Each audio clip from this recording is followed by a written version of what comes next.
Y'all keep asking me for better. And honestly, go tell yourself off. But since I'm in a generous mood today, I'll give you better. Now, of course, better is subjective. Lucky for y'all, I'm the one writing the subject. So here it is, the upgrade you didn't even know you needed. And honestly, this is the exact mindset Tiffany Henyard moves with. When people ask her for help, she flips the script. Instead of giving a straight answer, she acts like she's teaching a masterclass in life skills. And not just any life skills, learning how to learn. Even worse, she's gone as far as to say folks need to learn from death. Yeah, we're talking that level of delusion. Anyway, before we dig in, y'all already know the drill. Smash that like button, subscribe, share this with the crew, and drop your thoughts in the comments. Because trust me, you're going to have plenty. Let's rewind back to last August.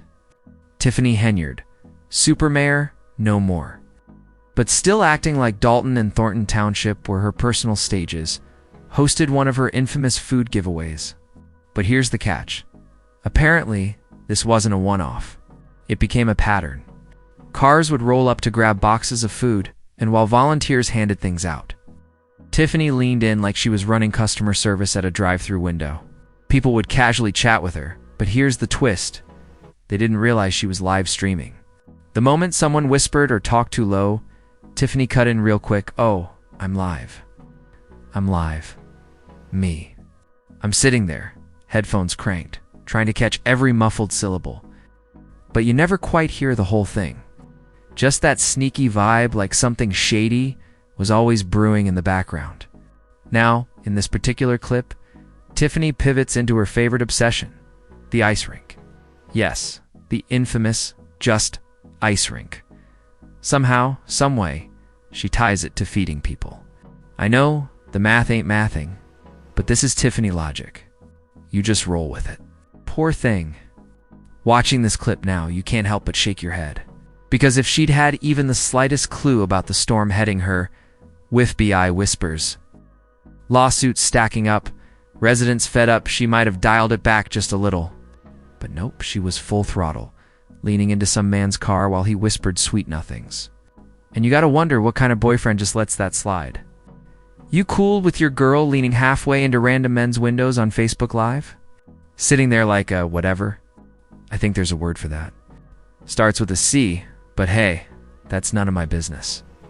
Meanwhile, every other car pulls up, and Tiffany repeats her sermon. I love my people. I always love my people. And then she's off, rambling another 10 minutes straight like clockwork. This time, she's hyping her Labor Day Sunday picnic set at, you guessed it, the Just Ice Rink. She shouts out the address, 14,312 Greenwood in Dalton. Party starts at 3 p.m., runs till 8 or 9, depending on how she feels. Bring the kids, she says. Entertainment, food, fun in the sun. But then she veers into her favorite rant. Trustees tried to block the rink. They refused to pay for it. They even made it look like it got built for Freetwise. She's shocked, baffled, ranting about how it makes no sense according to Tiffany. The trustees didn't want to provide for the people. Girl, be serious. She really tried to sell the rink as a necessity, like the community was starving, and instead of food, they needed ice. That's what she said. With a straight face, and if she didn't mean it, she sure didn't bother clarifying. I had to pause the video right there. Froze her mid-sentence. And you know what? I'm not mad at it. That frozen face captured pure delusion in HD. Let's talk facts. That rink wasn't even open to the public like that. It wasn't some daily use community hub. Nope. It only opened when Tiffany wanted to host her private parties. That's it. Taxpayers funded the building. She slapped her daughter's name on it and used it for PPP personal party purposes. That rink was her playground, not the people's. So no, I don't feel bad about pausing her on screen. She earned that freeze frame moment. This is the kind of ridiculousness we're dealing with. The diabolicalness of Tiff. And just when you think she's about to wrap it up, nope. She fake signs off, but keeps going. What sounded like a goodbye turned into another 11 minutes of rambling. At this point, I'm convinced she's got a sprinkle of ADHD. Nothing wrong with that tie, got it too. But girl, the tangents are wild. Back to her rambling, she hypes the Dalton picnic again. Then plugs her next project, Cooking with Tiff. Every fourth Wednesday, she's on Facebook Live promoting her little food show. She recruits residents to guest star, cooking their favorite meals. Then comes the gem. Some lady in line calls her out, challenges her mac and cheese game. Told Tiffany straight up, I can do it better. And now, it's war. Tiffany hypes a full-on mac and cheese showdown. She says she's open to 3 or 4 challengers, daring folks to prove who's got the best pan in Dalton. And of course, she had to slide in. By the way, I got the best macaroni and cheese. Her twist? Shrimp, not lobster. She doesn't mess with lobster. But shrimp mac, that's her crown jewel. Only problem, it's not even her recipe. It's Patty Leal's. Still, Tiffany swears it hits every single time. Stay tuned, she says. I got a lot coming down the pipeline for the people of Thornton Township. She thanks folks for their support, as if a picnic and shrimp mac could distract from subpoenas and lawsuits. And that's the Tiffany playbook in a nutshell. When accountability comes knocking, pivot to food giveaways, picnics, and comfort food. Wrap yourself in prayer hands and good vibes. Pretend like the FBI ain't circling. Pretend like the people aren't tired. Pretend like you're the victim when the receipts say otherwise. It's Delusion on live stream, and we've all got front row seats. Tiffany Henyard loves to wrap herself in a sermon, and her favorite altar is Facebook Live. The prayers, the love, the support, she soaks it in like it's oxygen. She drops her signature line every time. Me today, you tomorrow. To her, it's a battle cry. That's why you fight. That's why you never stand down. Sounds noble, right? Fighting for what you believe in has its place. But here's the catch. When you're wrong, the fight is supposed to end. That's when you regroup, apologize, maybe even grow. But Tiffany? She doesn't grow. She doesn't reflect. She doubles down. For her, every single situation is a fight to the death gladiator match. Not everything requires swords and shields, but Tiffany insists it does. Instead of saying, okay, I messed up, she says people are mad because they can't control her. Sis, no one's trying to control you. They're trying to hold you accountable. And accountability isn't control, it's consequences. Big difference. And Tiffany despises that word. Her favorite fallback line? People hate greatness. They hate vision. Girl, if I were on the other side, I'd want to befriend you because apparently you hold the secret code to understanding the youth. That's how she talks. Like she's the chosen voice of an entire generation. You'd think she was 21, the way she struts, even though time left her behind years ago. Tiffany is frozen in a permanent 8-2 20-year-old mindset. But here's reality. Being younger than someone doesn't make you young. It just makes you younger than them. Still, Tiffany parades around like she's the youth spokesperson. You should want to get to know me. You should want to learn from me.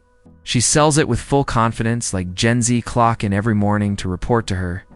Under her wing, she promises protection, mentorship, legacy. Allegedly, Holmes is tucked under there too. But let's be real, that wing is chaos. Stay under it too long, and you'll wake up with a hangover, a subpoena, or both. And Tiffany loves to repeat it. Y'all supposed to pass the torch, she says?